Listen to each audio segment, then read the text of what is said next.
எட்ஜுன்னு தான் சொன்னாங்க. ஆனால் ஒரு ஹீரோ வந்துக்கிறாங்க, அது பேர் தான் ஈகிள் தமிழ் கேமிங்.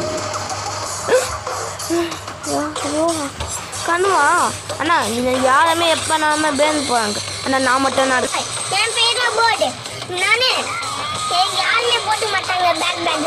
ஆனால் நீ மட்டும் போட்டுக்கணும். நானும் அவனை காப்பாற்றுவேன். ப்ளீஸ் போட்டுக்கோ. ஆனால் நிறைய பிரச்சனை இருக்கு. நீ மிஷன் நான் பண்ணுறோம். நீனே காப்பாற்றுற எல்லாமே அத்தனை கேவில் போட்டால் காப்பாற்று. ஆனால் குணா கேவு தேனியை தான் அட்டாக் பண்ணுறோம். ஆனால் ஜம்ப் பண்ணி அப்படியே ஒரு குழந்தை கட்டு வச்சுனாங்க, ஒரு லாஜா கட்டு வச்சுனாங்க, அப்படியே கோட எல்லாமே கட்டு வச்சுனாங்கடா. ஆனால் ஒரு பாக்ஸ் ஃபைட் இருக்கா. நம்ம டர்ட்டில்